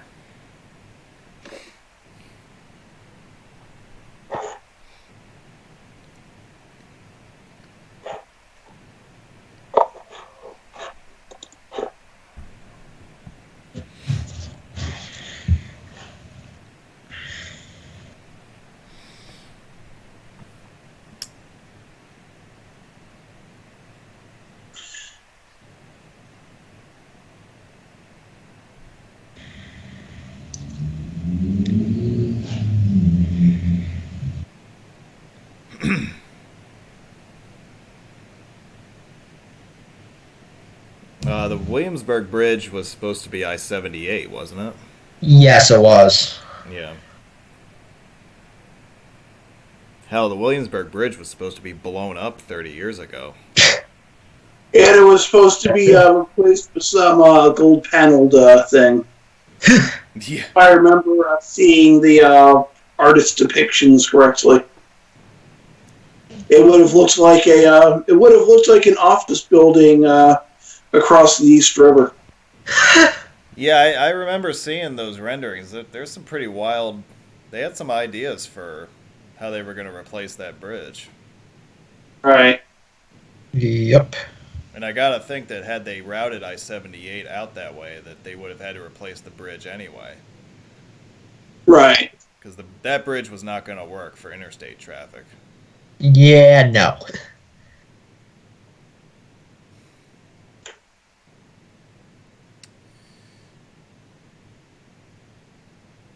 Yeah, so the idea was to continue I-78 from the Holland Tunnel across the Lower Manhattan Expressway, the Williamsburg Bridge, the Bushwick Expressway, Nassau Expressway, and then up the Clearview Expressway extension into the Bronx.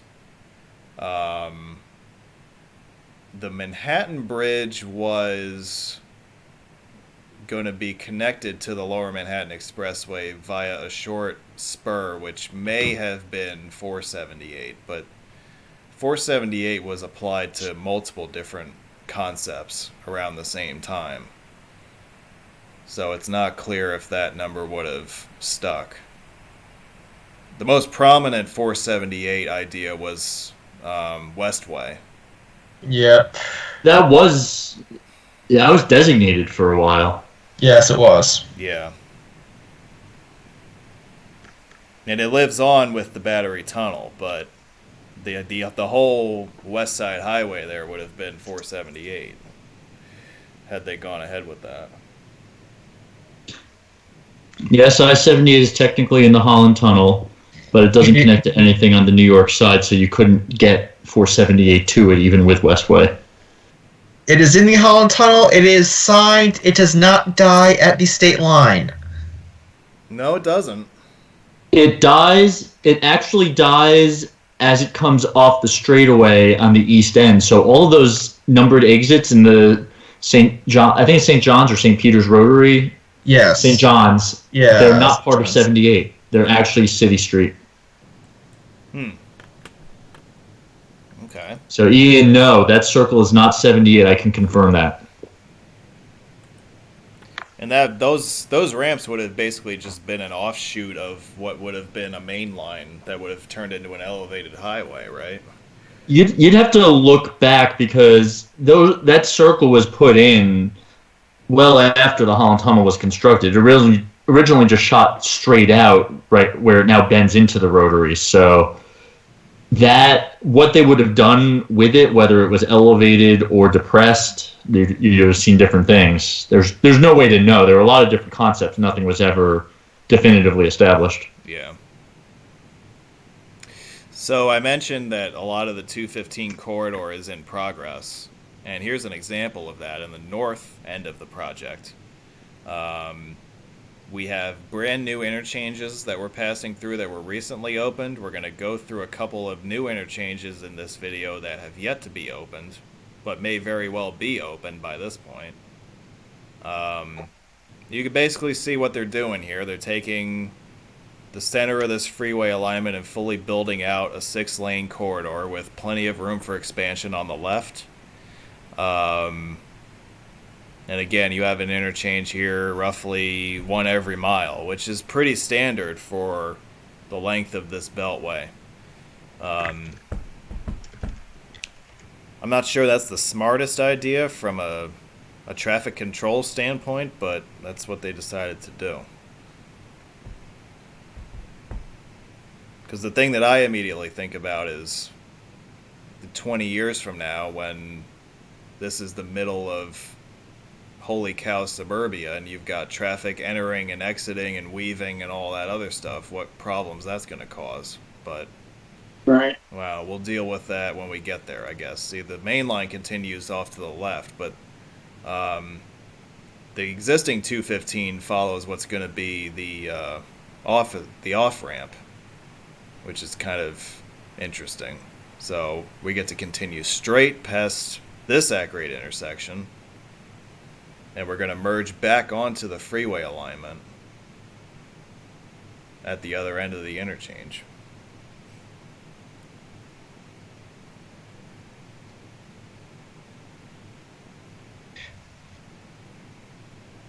Let's say the first time I was on Minnesota Highway 610, they were just finishing up building it, so I'd have to, merge off the highway, at the interchanges, and then merge back onto the highway. That was in 2011. Then I was on it again in 2017, and of course it was all open by then. So. Okay.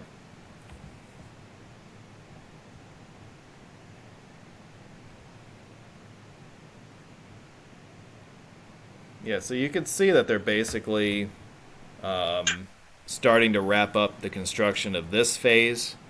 As we get near the end of the video, we're going to pass through one more at-grade intersection, and then there's the final intersection with I-15, and that is the area that's going to be redone next as part of that major directional T interchange project that I showed you a rendering of in the slideshow.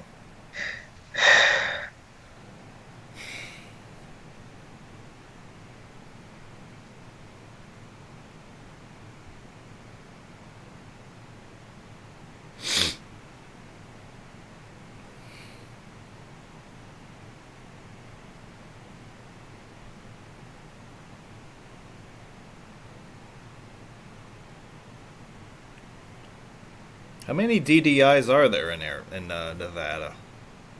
Are there a decent number of them by now? I really would have to look.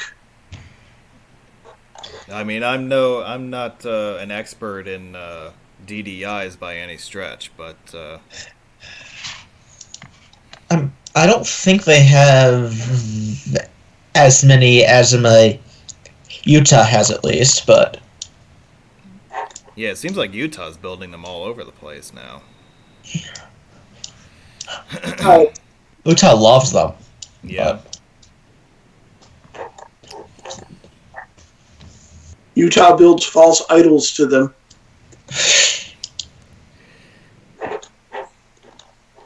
So County Route 215, as of right now, ends at this stop sign. But as we mentioned before, that is not the plan long term. So we'll come back in a few years and maybe it'll look a little different at this location.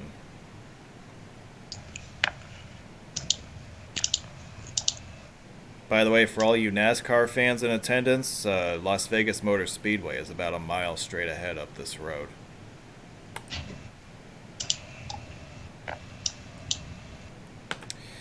So I mentioned the Centennial Bowl interchange, which is the 215-95 junction northwest of downtown Las Vegas. Now, the one flyover that is open to traffic opened, I believe, in 2017, and we can drive the length of that ramp, and we'll see that in this video here. So you can see what this ramp looks like. Basically, all the other flyovers that are under construction will look very similar to this one. So you basically can tell what the whole interchange is going to look like based on this one flyover.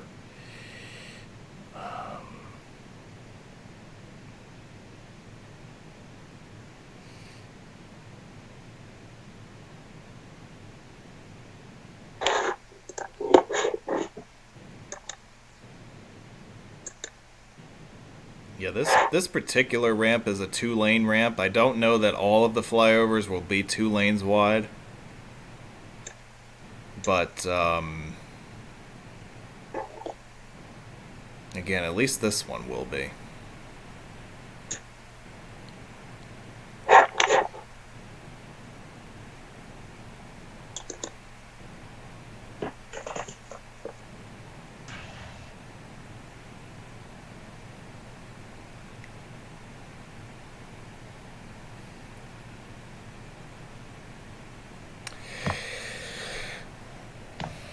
Alright, that's a nice easy video for you. Someone was asking me about my desktop background, so I actually took this picture this morning, believe it or not. You'll never guess what bridge that is. Maybe you will, I don't know.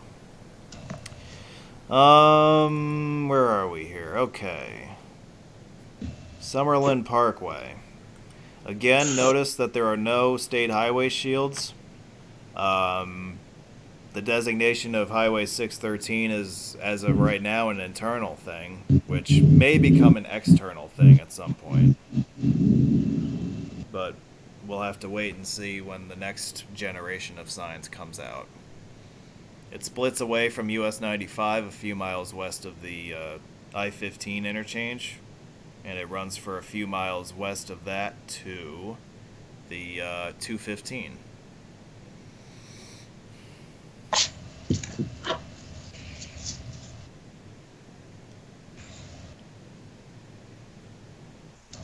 Oh, and other people who live in Summerlin besides O.J. Simpson include Celine Dion, Nicolas Cage, Penn Jillette of Penn and Teller fame, and the vocalist for Panic at the Disco.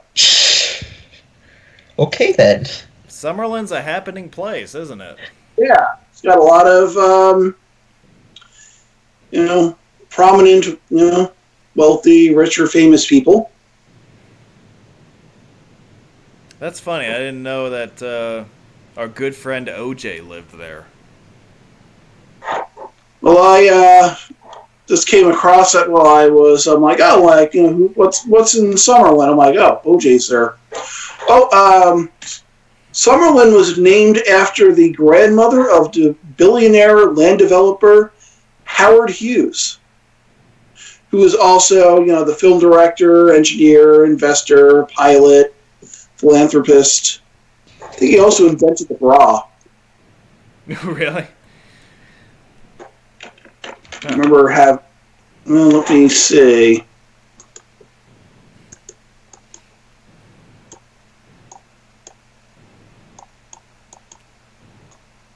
No, I don't think that part is correct. But we gotta get some more information on that. I was gonna say. There's gotta be some more to that story. no, it might. I'd have to look. What else we have?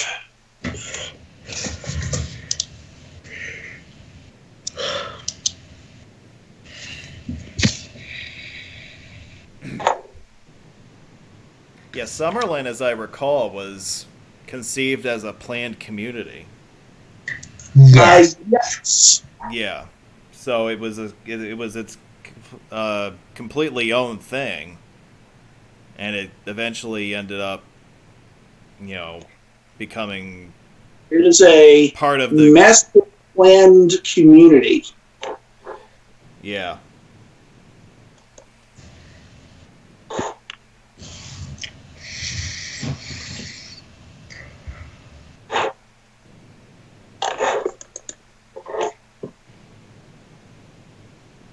I have to say, like, visiting these cities in the Mountain West, the landscapes are just spectacular. Right. Like even in a scene like this, there aren't many cities in the East where you can have views like this. Yeah, no.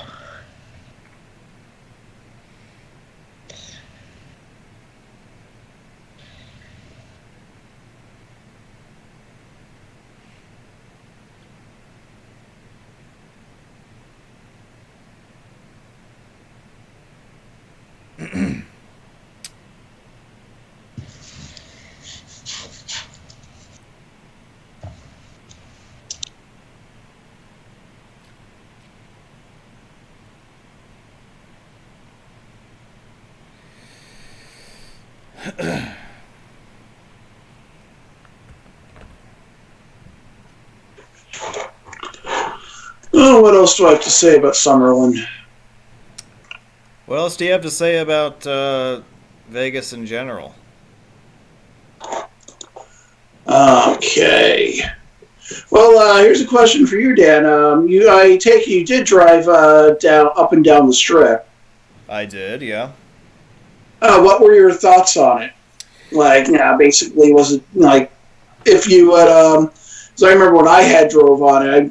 I had wanted to see it because I had seen the Strip and like pictures, like movies and things like that. So that was like, wow! I'm like, wow, this is actually what it's like. You know what? If we get to the end of this video in the next 30 seconds, I'll pull up a section of the Strip on video and we can talk about it. Okay. Nice segue there. Oh, by the way, I just happened to have this video of the Strip lined up for us to watch. So, why don't we do that now? By the way, here's 215. This is where Summerlin Parkway ends. You don't need to see the on-ramp to 215, so let's go straight to the boulevard. Which, again, is the main drag through the Strip. It's an at-grade street that's many lanes wide, and it's got plenty to see on both sides. This is, again, just a segment of it. I have to say, it is as ridiculous as I thought it would be when I was planning the trip. It is so over the top. It's really amazing. You really have to see it to believe it. I mean, I grew up in the East, right? So the closest thing that I've had to this is Atlantic City. But, I mean, this is like 100 times what Atlantic City is. And you know what happens in Vegas? It stays in Vegas. Well, that's true. I was able to smuggle these videos out, though, so I do have a record of it.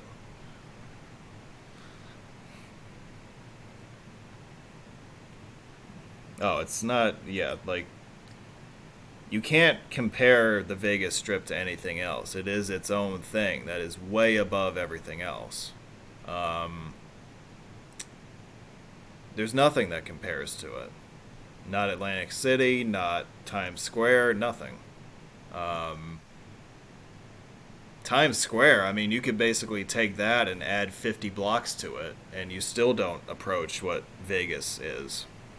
Right. I don't think I've ever seen a pedestrian overhead walkway with escalators. Yeah. Along the road. Yeah.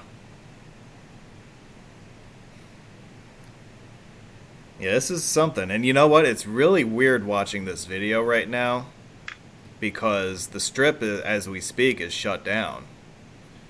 The state of Nevada halted all of the casinos and the hotels in Vegas from operating for however long this shutdown is going to go on for. But if you were to drive this right now, you probably would be the only car on the road. And there sure wouldn't be people walking down the street. Right, I think this is, only a month or so ago. Yeah, I mean, this feels like 10 years ago. You know, given how things have spiraled out of control in the last couple of weeks.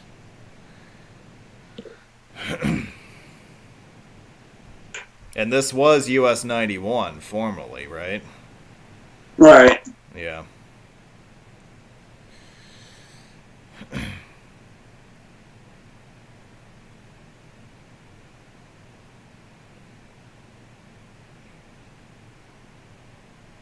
Yeah, we have Caesar's Palace on the left. We have the Mirage. The Venetian, I think, is around here somewhere. Really, all the landmark casinos that you hear about, you know, even out east, they're all lined up right here for you. Harrah's. Yeah. Somewhere around there, it's the Flamingo, which was my aunt's favorite casino. Really? When she would go to Vegas.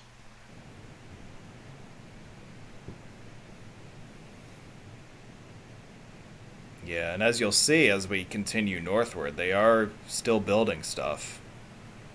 There's at least constantly building or even replacing some of the casinos. First time I was stayed in Vegas was at the Monte Carlo, which is no longer there. It's another casino. I can't think of the name offhand, though. Yeah, that's true too. Like they'll just they'll demolish them and then they'll build even bigger and more glamorous ones in their place, right? Right. I think casinos in Vegas have a shelf life of what, 20 years? Some of them. I mean, Caesar's Palace has been around for a while. Yeah, Caesar's, yeah. Like some of the more iconic ones, like Mandalay, I think has been around a long time. Yeah, New York, New York. Yeah, the Bellagio's been around a long time. Yeah, Paris. Fake Paris. One thing I did when I was on the Strip, I went up I call it the fake Eiffel Tower at the Paris casino, and saw the fountain show across the street on at the Bellagio from there. That was they were doing the fountains once an hour on the hour, and basically you could see the whole show from the observation area from the tower, and that was really nice. Okay. Yeah, I never did get to see the fountains, but I know that they still do that. Right. Yeah, that's got to be pretty cool. So we have all of our construction up ahead on the left, and also straight ahead, that big blue building up ahead is another in-progress complex. Right. The stratosphere I see up ahead as well. That's the one with the Space Needle looking thing, right? Yeah. Yeah.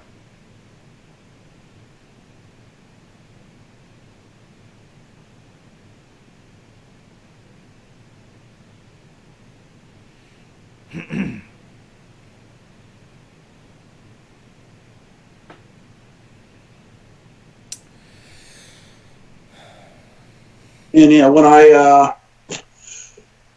first time I was in Vegas, 2013, and that happened to be the week. Speaking of OJ, that happened to be the week where they were trying to see if he would have a retrial of his, basically of his sports memorabilia theft, assault thing, whatever it was. Yeah, that happened in Vegas, right? Take the city bus up to Fremont Street, and it passes, where the courthouse is, and you can see all these these tents from different like NBC, ABC, CBS, local channels. All they have their tents and their news vans all around the courthouse. Jeez, I forgot. Yeah, that happened in Vegas, right?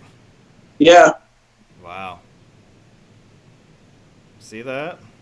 Here's a guy with a Vegas Golden Knights license plate. I actually saw a lot of those around town.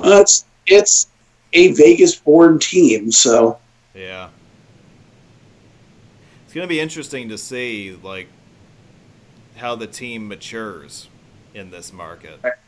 Well, they are moving their AHL team. Actually, they bought the team out of San Antonio, and they're moving them to Henderson. Oh, really? Yeah, starting next season. Huh. And I thought that they might have wanted to put the team up in Reno and get a big state following. But no, they decided to put the team in the Las Vegas area as well. They're moving them from they bought the San Antonio Rampage, and they're moving them to Henderson. So just down the 515, yeah. Yeah. I don't know, Doug. Why do we have hockey teams in the desert? Other than the fact that with modern technology and air conditioning, you can keep a hockey rink cool, even in the middle of July. Right. Well, I mean, there's enough people from up north that have moved to these places, and hockey has a much bigger following than the traditional northern cities now. So the desert is where the people are moving to. Yeah, all the southern cities are full of transplants now. You see that with Phoenix, with Tampa Bay. Yeah. They love that team. When I saw a game in Tampa a number of years ago, and they had a giant pipe organ at one end of the arena, and a lot of people go to the games. We took the the streetcar from Ybor City, and then after the game, I guess on Saturdays they had a thing where basically they bring a musician and perform after the game. I just happened to be there the week that Coolio performed. Oh, really? Yeah, still around. Okay.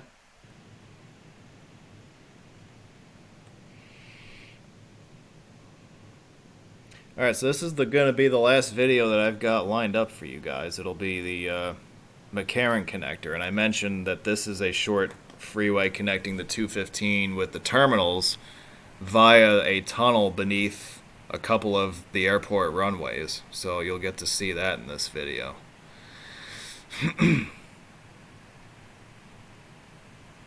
Yeah, on the subject of relocated hockey teams, Atlanta had 2. Yep. They also had some minor league teams, the Atlanta Knights, which were in the IHL, and then they have a minor league team in the ECHL now, which is the Atlanta Gladiators. Which actually, I think they play up in Gwinnett County. Okay.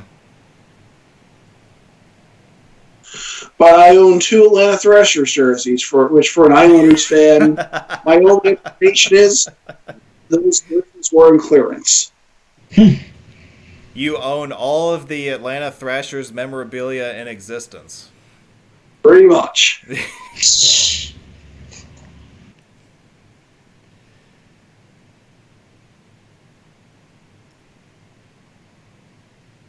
Yeah, so here's the tunnel, and all explosive vehicles are instructed to leave at the exit on the right, because now we're going to head underneath the airport.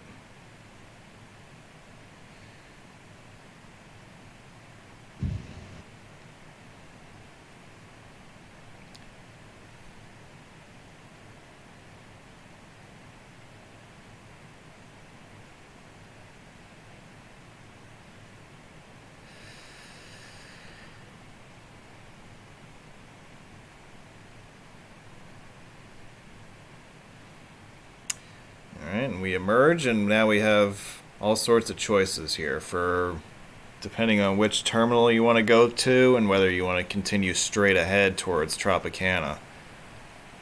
For some reason, I didn't see a Terminal 2 at McCarran. There's a Terminal 1 and a Terminal 3. I don't know where Terminal 2 is. Terminal 2, I want to say, is a satellite terminal. Is it? Yeah. I was wondering if it was one of those deals like O'Hare where there's no Terminal 4. Yeah, I think Terminal 2 is the satellite terminal. So you get to board a satellite there? That's fitting for State with Area 51. Yeah. Executive jet terminal, perhaps. Yeah.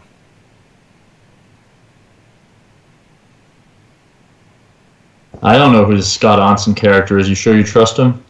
That's up for I'm not debate. sure I trust him. Yeah, that's up for debate. Yeah, we definitely need to block him. Yeah.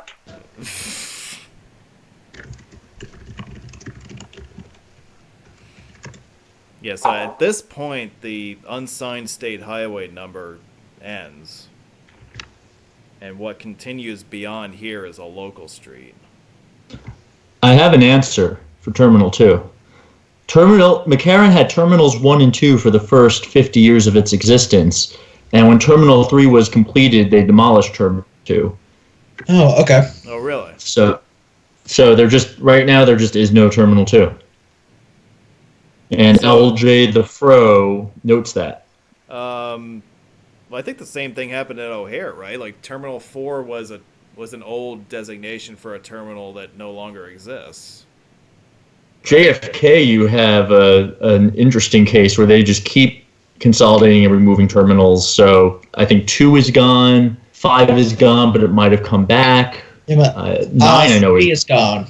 Yeah. Yeah. 2 exists. JFK is 1, 2, 4, 5, 7, and 8 right now.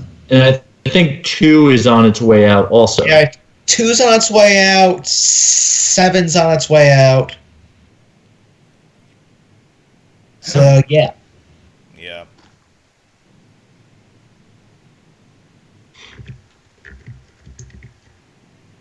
Well, we've come to the end of tonight's videos, and we've therefore come to the end of tonight's presentation, guys. So I think we're going to start wrapping this up.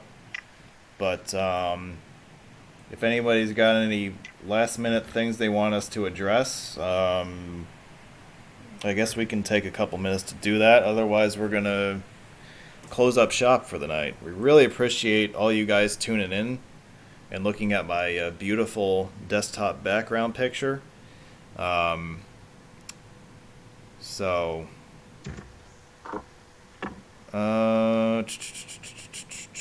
guys, you have anything you want to add in closing?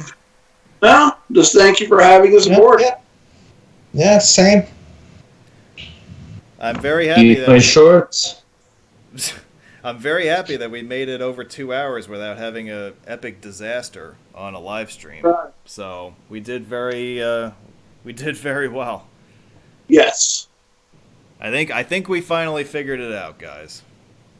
Alright. What's happening tomorrow? Yeah, I probably should mention that. So tomorrow we're going to have a live stream. I'm going to schedule it right after this video ends. It'll be in the same time slot. It'll be 6 o'clock tomorrow. And it's going to be a best of the coronavirus and the commute. So if you've been following along during the week, I've been doing my daily live stream in the afternoon drive time.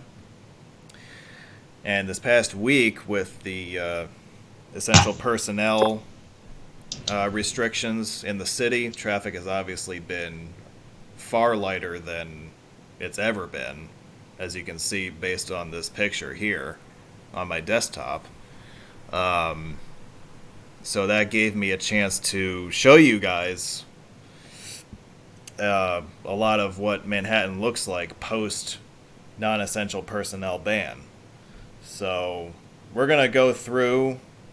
It'll kind of be a little bit similar to what we're doing tonight, but it'll be kind of a best of the week that was. I'll show you some of my favorite scenes from Manhattan and the city in general. And we'll get to talk more about, why I started doing the series and what the future of the series is going to be starting on Monday. So we'll save all of that talk for tomorrow night. But it'll be at 6 o'clock in the evening tomorrow. If you guys want to tune in for that, we'd certainly be happy to have you. So that's the story. Of a band named Brady. Something like that. All right, so I think that's it. All right. I want to thank Doug from Albany. I want to thank Josh from Albany. And I want to thank Steve from New Jersey. And I want to thank everybody in the live chat who contributed tonight. You guys were amazing. Great job as always. We could not have done this without you. And we look forward to having you guys tune in, not just for tomorrow's stream, but also the Monday through Friday afternoon drive stream that will continue daily, and the weekly Saturday webinar/tour stream. So we look forward to your continued participation in the days and weeks to come. So from all of us here at Roadway Wiz, I'd like to say thank you. Have a great night, and we'll see you again real soon. All right. Alright. Thanks for all the fish. Bye.